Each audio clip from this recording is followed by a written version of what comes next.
impact our whole community. Children, adults, teenagers, seniors. They even impact our veterans. What's up with that? Persons with disabilities. It's like when you're pregnant and you're like... And our working families. Medicaid cuts are going to result in a lack of treatment available to our community.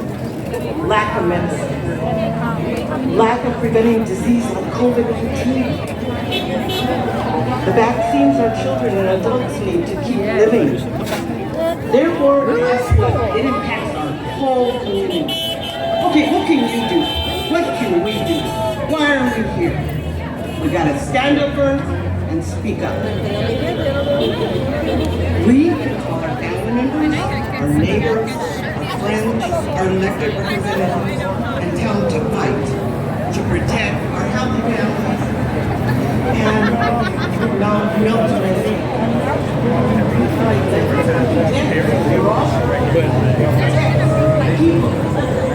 people know our Medicaid. Guess what? Text your president of the United States of America. No Medicaid. We know newspapers, posts on social media, go on websites.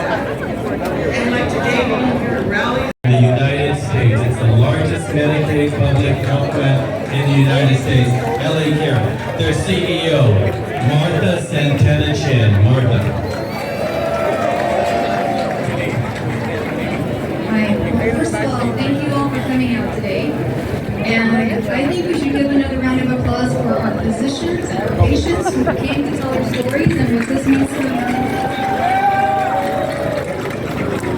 You know, leading the nation's largest public health plan isn't just my job, it's something that's very deeply personal.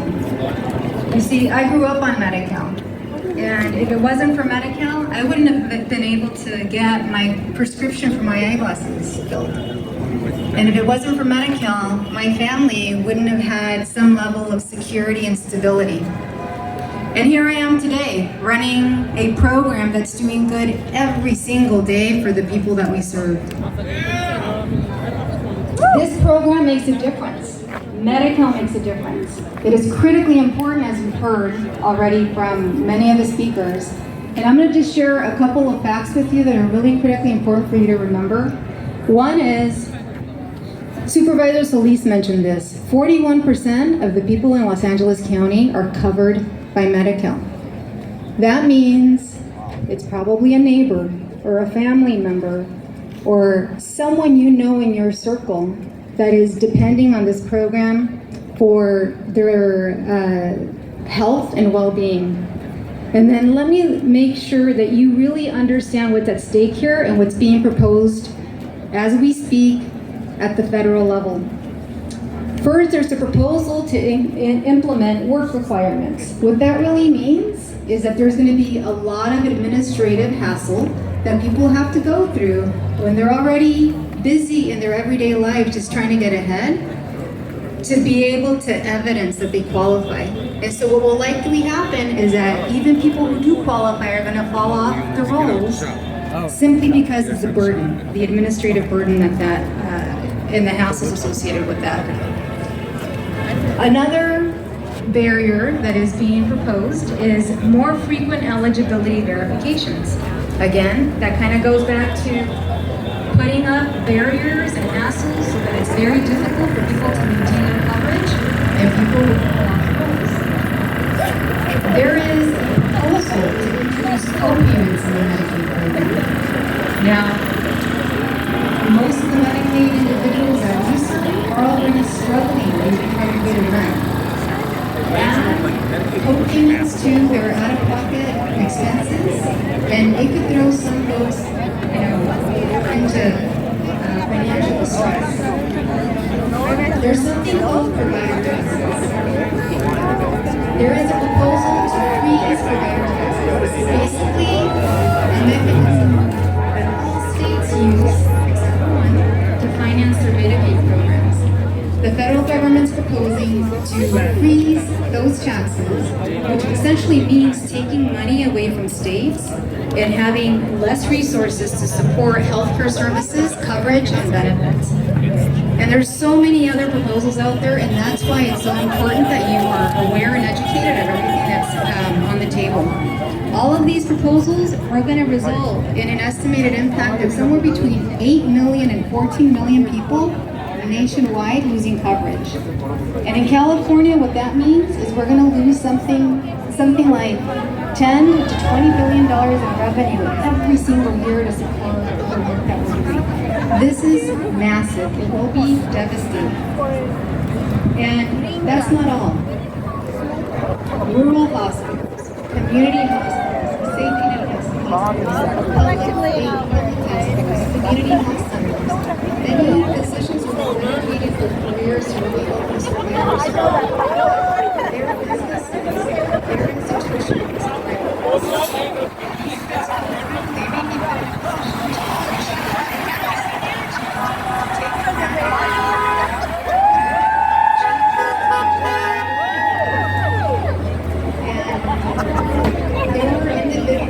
depend on to simply stay safe.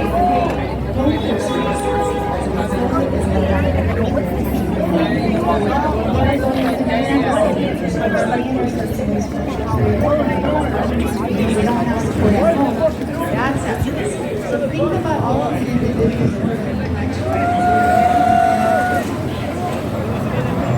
substance use disorder.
Okay, so that takes us to the end of the program. So I want to thank everybody that's here for coming. So what are we going to do? Protect Medicaid. Protect Medicaid. Protect Medicaid. Say no to cuts. No to cuts. Protect Medicaid.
Are you gonna give up on this fight?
Los Angeles County Medical Association,